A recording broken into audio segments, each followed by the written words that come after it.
Hello everyone and welcome. My name is Simon and we are the Whales of Wall Street. Hope you're doing fantastically well wherever you are in the world. Before we go into today's update, please make sure that you like this video if you find it informative, subscribe to the channel if you're not done so already, and press that notification bell to ensure you get notified of all the awesome updates we have coming your way. Now we've got that out of the way, let's go into this awesome update. So this is actually really interesting. So in here in the UK, we have the post office. I'm sure you have multiple different ones in different countries. The UK post office has been a massive institution for us for a long time. And they've had a lot of developments over the years as digitalization occurs, and of course things like Amazon. People have maybe perhaps relied on the post office a bit less, other than Royal Mail postage, etc. So the post office actually, majority used to have their own branches in the UK. But since probably maybe 5-10 years ago, they started integrating into maybe convenience stores, so you like your local shop, and particularly things like Co-op and Tesco's and all these other big name change brands that we all know and love. Well, I don't love them at all. I don't use them. But in the UK, this is the kind of like transition that they've been going through. So this big news here, the UK Post Office from next week, using swarm markets, we'll go on to in a second, via an ID app, are going to allow crypto purchases. Now, when we always talk about FUD and things like, oh, crypto's not going anywhere, it's not going to be adopted, there's regulation issues, blah, blah, blah. Well, I'm very sorry, but the UK Post Office, which I'm pretty sure is owned still by a large institution of the government and also the Queen herself, God save the Queen, and also multiple other institutions involved as well. So when people say to you digital currency is not going to take over, well, I'm sorry, and you're just going to get left with your smelly old money. Okay, so this is really interesting. So using the EasyID identity verification app, people will be able to access cryptocurrency and buy and I believe sell via this platform. Okay, so the EasyID app, now this gives you an indication, right? And bear in mind, this is without probably public knowledge of this happening just yet, okay? So this is quite new news. 10 million users already using the EasyID app alone, okay? Forget the cryptocurrency, 10 million people using that. What do you use the app for? Well, it's basically this here. Ensuring that you can prove your identity. Eventually, I think they're going to add things like passport opportunities as well, which we'll go on to in a second. But it's very much the ability to not have to really carry a driving license stuff around. I always wondered, like, why on earth are we still doing this nonsense? Like, why am I holding this passport and this, that and the other, when we've got facial recognition, we've got the ability, which is more importantly when I talk about the blockchain element of smart contracts and KYC, know your customer, as to how this will all work with trustworthy aspects to it. But back to this news quick before we go into the other bits and pieces. So allowing people to purchase crypto vouchers which are redeemable as Bitcoin and Ethereum. So it's not quite just yet like a direct purchase, but you will be able to get vouchers to be able to do that, and you would use the swarm markets to do so for that aspect. Okay, so we'll go into swarm markets in a second. Of course, we had the big news recently of El Salvador adopting Bitcoin, almost like a trial period, in my opinion. I think that they almost being used as guinea pigs to see how does this work before we put it into countries like the likes of ourselves in America, of course, and everywhere else. Of course, exchanges have been around, ATMs have been around for a number of years already, and we have done a video covering that. I'll try and find it and put it at the end of this video for you guys to have a little watch of that, because it's quite interesting. It's around Cashless Society and all of these things towards Agenda 30 that people think is conspiracy theory, when you can actually read it on the UN site, and majority of it is about sustainability, development, diversification and digitalization, of which a big proportion of that is coming from crypto and blockchain. So if you haven't got on the bandwagon yet, you need to tell your friends and family to hurry up before it's too late. These opportunities do not come about much in lifetimes. So this is really interesting.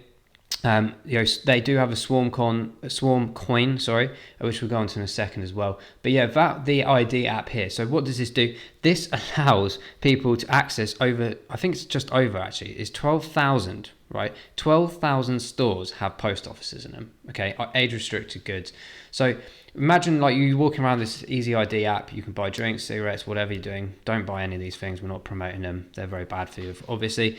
But of course, once passports and things like this get involved as well, buying lottery tickets. But once you've got this app and once they start integrating the cryptocurrency, I have no doubt in my mind over the next year or two in development of how everything's going, you will be able to basically just pay with everything using the app, in terms of buying and selling with Bitcoin or whatever in your local stores. This is what it's about. And then you can literally push that into other areas, Royal Mail, for example, or mail deliveries in general. When you take things to the post office, utilizing that for payment, utilizing it for transactions across the world. We're talking about interoperability and transferring and bridging across different currencies across the world. Forget the exchange rate.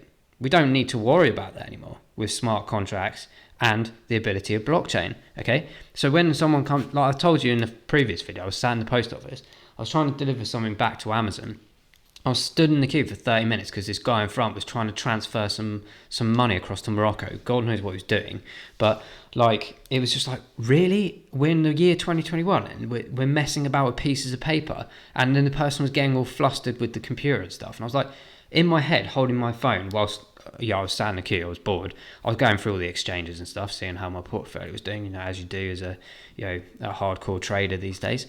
And literally was sat there, I was like, imagine I could just transfer XRP, or just go, mate, give me the cash and I'll send it to him via this private address. It will take half a second. It will cost next to nothing. What are you doing dithering about with exchange rates, costs and fees, and half an hour of my time as well as yours and everyone else's?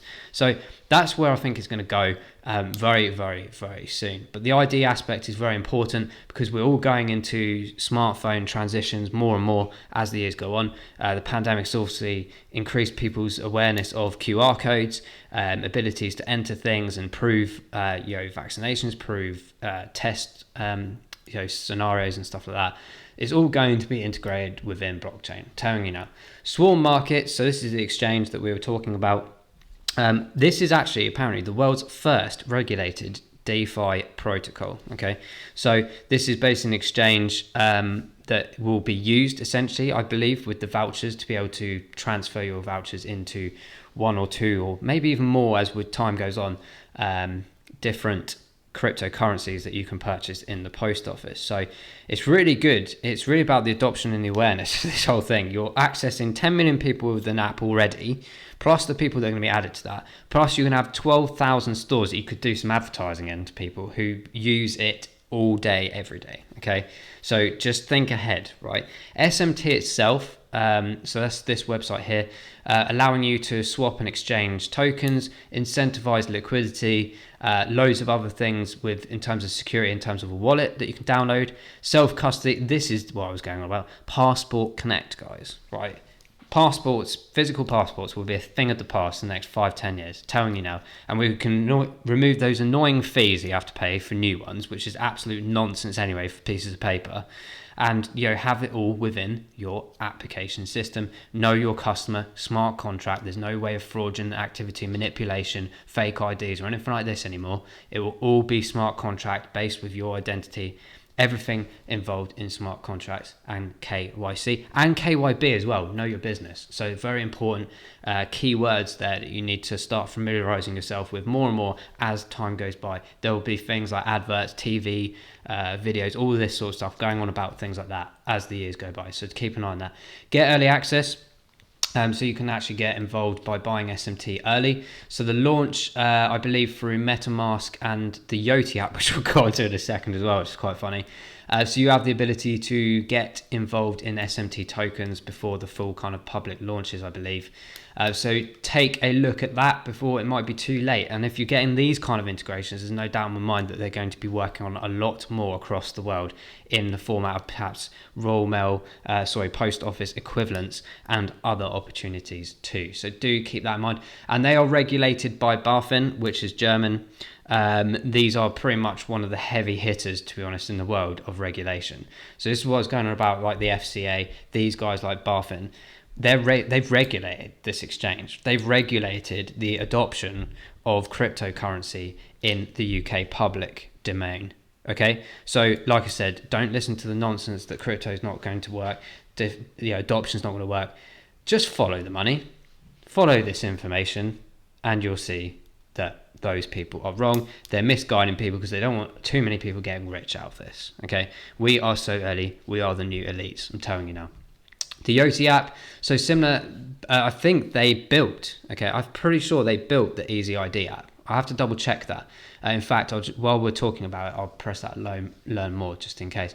But I'm pretty sure, yeah, Post Office, obviously NSPCC, loads of big names here. Gamesys Group, massive Gamesys Group.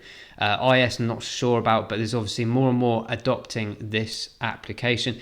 These are kind of like the Tuya app, Tuya, which I'm familiar with in my work environment. They build pretty much most of the smart home applications and things like that for like smart home products and stuff. So people don't realize that is actually pretty much one or two companies that build these kind of things. And, they basically relabel it, rebrand it, make it look different for their customers' needs and their branding, of course. So this app is basically integrating everything like identity verification, age verification, e-signatures, which will be adoption of smart contracts, of course, and authentication. So just think about it, okay? I'm waiting for Yoti to start bringing out their own token, right? Because they have, it's privately owned. I don't think you can buy shares. You can't buy crypto around it or anything like that. But there's no doubt in my mind that if they're going down this route, that they will start having to formulate this kind of thing, tokens, smart contracts, etc. They may do it through swarm markets. We'll have to see. But they'll certainly need some kind of blockchain mechanism for that to work, of course. So keep an eye out. Just keep it in the back of your mind. NHS is obviously gigantic, National Health Service in the UK. Virgin Games, all these really interesting things around the UK, okay?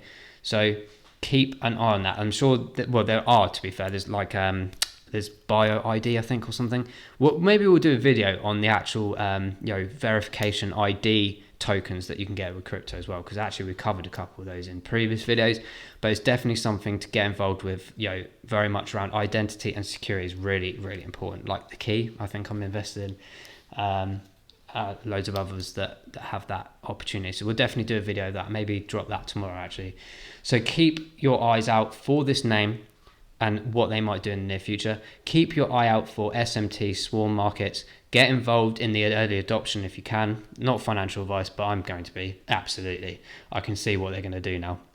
And keep an eye out for your local regions, your local countries, into what they are doing with crypto adoption. Guys, I'm going to leave that there. I thought it was really fascinating. I hope you found this interesting. Let us know in the comments below, whatever country you're from.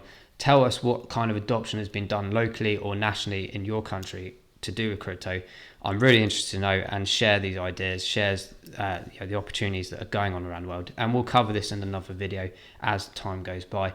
But thank you so much for watching, and we will see you in the next video. Take care. Bye-bye.